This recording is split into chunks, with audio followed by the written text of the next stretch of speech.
என் அன்பு சகோதர சகோதரிகளை நான் வாழ்த்துகிறேன். இந்த வார விசுவாச திறவுகோல் அதிகமாய் உங்கள் விசுவாசத்தை வர்த்திக்கச் செய்யும் ஒரு விசுவாச திறவுகோல். வித்தியாசமான ஒரு தலைப்பு, பயங்கரமாக சிந்திக்க வைக்கும் ஒரு தலைப்பு. ஆண்டவரை ஏற்றுக்கொள்ளாதவர்கள், இப்பொழுதுதான் ஆண்டவரை ஏற்றுக்கொண்டு வந்து கொண்டிருக்கிறவர்களுக்கு இந்த வார்த்தை கொஞ்சம் புரிய கஷ்டம்தான். ஏன் கிறிஸ்தவர்களுக்கே கொஞ்சம் புரிய கஷ்டம்தான். சேலா அம்மாலிகோத் என்று கொடுத்திருக்கிறேன். அப்படி என்றால் அர்த்தம் ராக் ஆஃப் எஸ்கேப், அதாவது விடுதலையின் கன்மலை, ரட்சிக்கும் கன்மலை, ரட்சிப்பின் கன்மலை, விடுதலையின் பாறை என்று கூட வைத்துக் கொள்ளலாம். நம்மை விடுவிக்கும் பாறை கன்மலை யாருன்னு உங்களுக்கு நல்லாவே தெரியும். சங்கீதம் 54:7, அவர் எல்லா நெருக்கத்தையும் நீக்கி என்னை விடுவித்தார், என் கண் என் சத்துருக்களின் நீதி சரிகட்டுதலை கண்டது. விடுவிக்கும் கன்மலை என்று சொன்னேன். இப்ப தாவீது சொல்றார் 54வது சங்கீதம் 7வது வசனத்துல, அவர் எல்லா நெருக்கத்தையும் நீக்கி என்னை விடுவித்தார். சேலா அம்மாலிகோத், ராக் ஆஃப் எஸ்கேப் உண்டு என்று உங்களுக்கு கொடுத்திருக்கிறேன். உங்களுக்கும் உண்டு. உங்களுடைய எல்லா நெருக்கத்தையும் நீக்கி விடுவிக்கும் கன்மலை உங்களோடு தான் இருக்கிறார். என் சத்துருக்களின் நீதி சரிகட்டுதலை கண்டது என்று சொல்கிறார். காணும் என்று கூட சொல்லவில்லை. இந்த சங்கீதத்தை எழுதும்போது அவர் மிகப்பெரிய ஒரு இக்கட்டில் இருக்கிறார். சத்துருக்களின் பிடியில் நிற்கிறார், சிக்கிக் கொண்டிருக்கிறார், வளைந்து கொண்டார்கள்.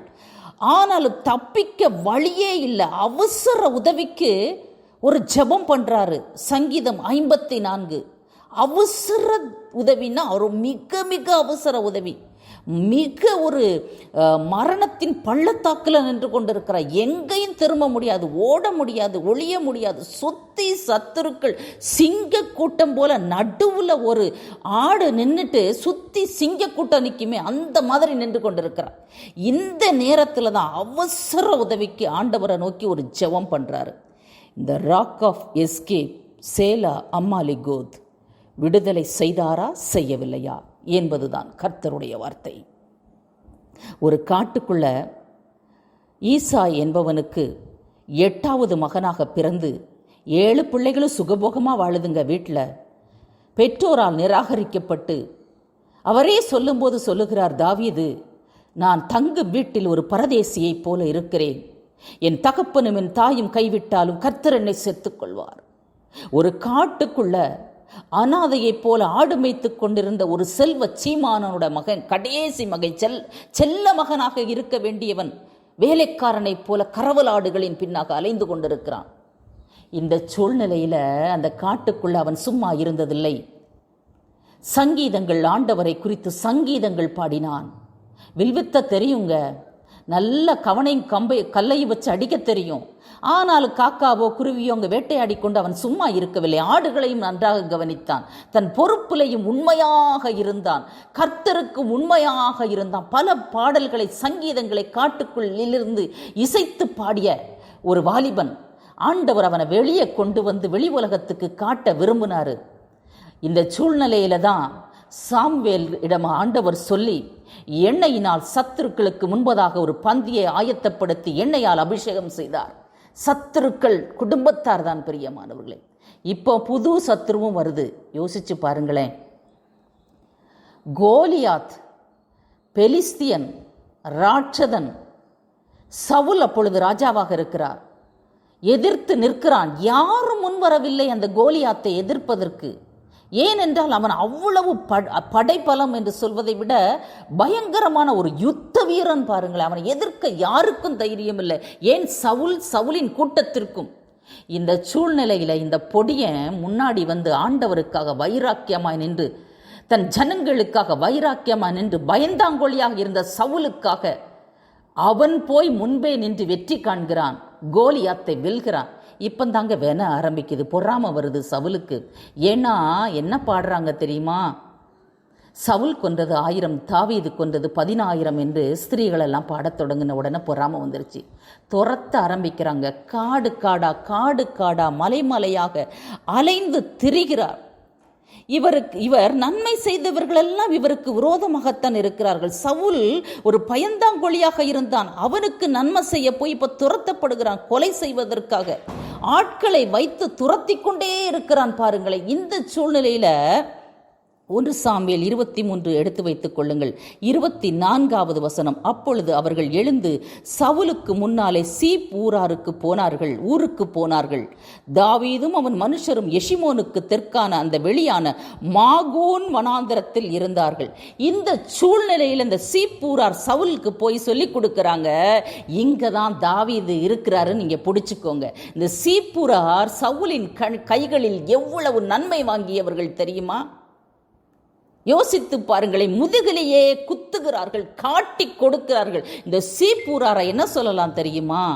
பழைய ஏற்பாட்டு யூதாஸ் காரியோத்தின் கூட்டம் என்று சொல்லலாம். புதிய ஏற்பாட்டில் ஆண்டவரை காட்டி கொடுத்தானே, அதே மாதிரி இந்த சீப்பூரார் தாவீதை காட்டி கொடுக்கறாங்க. இப்போ தாவீதை பிடிப்பதற்காக சவுலின் கூட்டம் வந்து கொண்டிருக்கிறது. இப்போ சவுல் இறங்கி, அதாவது 1 சாமுவேல் 23ஆம் அதிகாரம் 26வது வசனம். சவுல் மலையின் இந்த பக்கத்திலும் தாவீது அவன் மனுஷரும் அந்த பக்கத்திலும் நடந்தார்கள். சவுலுக்கு தப்பி போக தாவீது தீவிரித்த போது சவுலும் அவன் மனுஷரும் தாவீதையும் அவன் மனுஷரையும் பிடிக்கத்தக்கதாய் அவர்களை வளைந்து கொண்டார்கள். இப்போ மாகோன் காட்டுக்குள்ள இருக்கிறாரு. சீப்பூரார் சொன்ன செய்தியை வைத்துக்கொண்டு சவுல் பிடிக்க வந்துட்டாரு. இப்போ தாவீது தீவிரித்து பார்த்து முடியவில்லை, சுத்தி வளைந்து கொண்டார்கள் என்று வேதம் சொல்லுகிறது. என்ன செய்வதென்றே தெரியவில்லை. இந்த நெருக்கத்தில் நீங்களும் நானும் சங்கீதம் பாடுவோமா, ஜெபம் பண்ணுவோமா? இவர் ஜெபிக்கிறாருங்க. 54வது சங்கீதத்தை எடுத்து வாசித்து பாருங்கள். ஜெபிக்கிறார். தேவனே, உமது நாமத்தின் நிமித்தம் என்னை ரட்சித்து உமது வல்லமையினால் எனக்கு நியாயம் செய்யும். அந்நியர் எனக்கு விரோதமாய் எழும்புகிறார்கள், கொடியர் என் பிராணனை வாங்க தேடுகிறார்கள். தேவனை தங்களுக்கு முன்னாடி நிறுத்தி பார்க்காம இருக்கிறாங்க. நீங்க தான் எனக்கு சகாயர் என்று சொல்லி ஜெபிக்கிறாரு. ஜெபிச்ச அவரு 7வது வசனத்தில் என்ன சொல்றார் தெரியுமா? சங்கீதம் 54:7. அவர் எல்லா நெருக்கத்தையும் நீக்கி என்னை விடுவித்தார். இனியும் விடுவிக்கலங்க, ஆனா விசுவாசம் இதுதாங்க தாவீதுக்கு விடுதலையை வாங்கி கொடுத்தது. விடுவித்தார். என் கண் என் சத்துருக்களின் நீதி சரி கட்டுதலை கண்டு விட்டது என்று சொல்லி ஜெபிக்கிறாரு. இப்ப என்ன நடக்கு தெரியுமா? எங்கேயோ இருந்த ஒருத்தன் வரான். ஒரு ஆள் சவுலினிடத்தில் வந்து 1 சாமுவேல் 23:27.